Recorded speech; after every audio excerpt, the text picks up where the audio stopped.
this rug here is quite something. The craftsmanship is exquisite, and the fabric is also of high quality.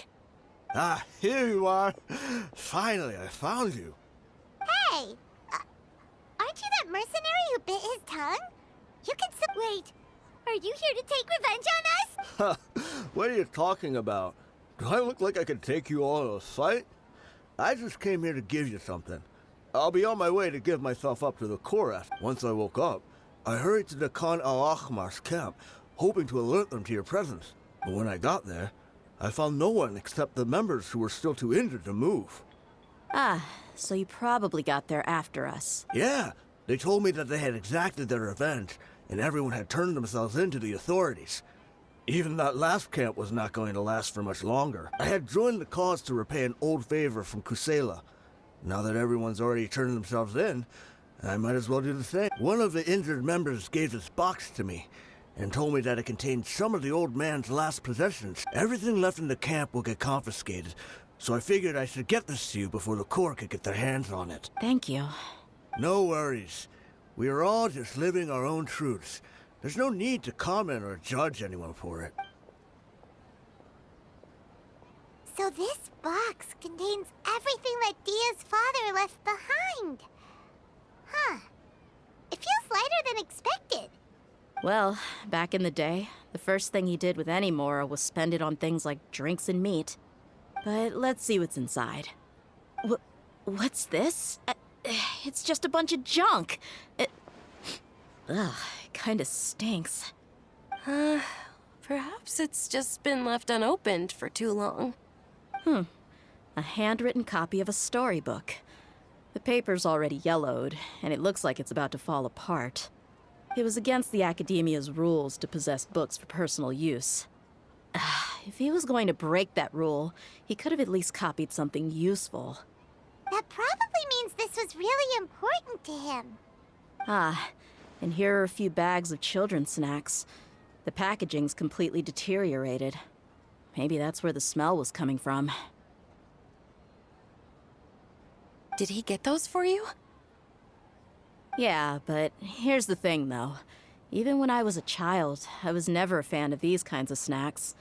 He'd always say that he got them for me, but in the end, he always ate more than I ever did.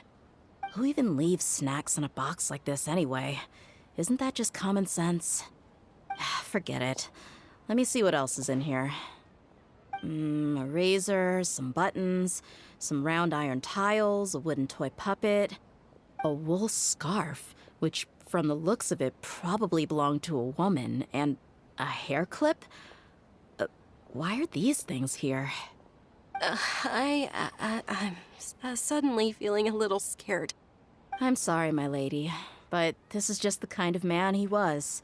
He probably saw this box as some kind of personal trash heap and dumped any and everything in there. 2 empty liquor bottles. Tell me, you guys, are these the kinds of things that a normal person would leave behind? Huh? There's something in the bottle!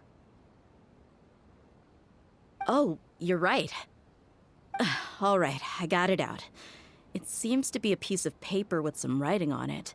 The bottom part's all damaged from moisture, though. Let's hope the writing didn't smudge.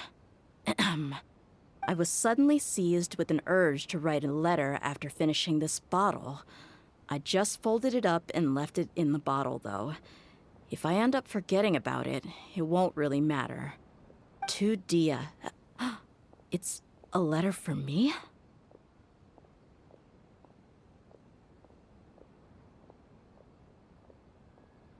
It's all right. I'll just read it out. If he went to the trouble of writing a letter, there must have been some important things that he wanted to say. Or at least record down. My condition's becoming worse and worse. Can't even walk without a cane anymore, much less go out and have fun. Guess I don't have many days left. If you're reading this letter, then I suppose I'm already long gone. You were adorable as a baby. Everyone loved you. And regardless of whether you were crying or laughing, everyone enjoyed having you in the group. But once you grew a bit older, you were no longer nearly as happy or cute. It's probably Idrisi's fault. He was never up to any good. Can you believe this guy? He can point the finger at himself. Anyway, back to the point. To summarize, I'm writing this so you would know not to feel sad for me, even if you end up finding out the truth. The reason being that I was never your father to begin with. Wait, what? Surely, he must be joking. I don't know. I was quite formidable when I was young, and 100 times cooler than some so-called flame main. Really felt like the whole world was under my feet. With just a teeny tiny bit of effort, I felt I could rule over the entire desert. But as fate would have it, I went out into the desert for a drink one day and discovered a baby in the sands. It was you. You were just lying there, small and helpless. You were so tiny that if the wind blew for just a little while longer, you would have been buried forever. But your cries were so loud they made my head hurt. Now that I think of it, you really were a bundle of energy. Sounds like he's serious. I told Idrisi and the others that I had slipped up with a woman while out and about. None of them even doubted me. I'm sorry that I had to lie to them for so long, but I really had no other choice. I was their most esteemed leader, after all. It's not like I could just tell them that I suddenly wanted to play at being a father.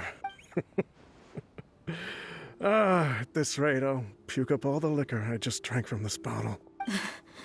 Anyway, Dia, you possess the kind of freedom and kindness that we could only dream of. As far as how you should live your life, that'll be up to you to decide. That's the end of the letter. In the end, he was still thinking of me as a little child. I suppose, or I would have suffocated under the sand a long time ago. He was a good father to you. The fact that he wasn't a blood relative doesn't change that. Yeah, it's just a pity that we had to learn the truth of everything like this. Do you already have some ideas about the decision that he wanted you to make? I do. If he first found me alone in the sands, then I want to try my hand at finding the person who abandoned me. I just have one wish. To tell them a story, that there once existed a childish and foolish jerk with a heart of gold, and that only under his care was I able to grow and mature into the person I am today. If you end up finding any leads, can you share them with us? We go on adventures all the time. Maybe we'll be able to find some information for you. Sure, I appreciate it. I wasn't expecting you to be so enthusiastic. I'll help too. Thank you. All of you. Thank you so much. My life has certainly had its twists and turns, but I've always considered myself lucky. Because no matter where I've gone, I've always been surrounded by incredible kindness.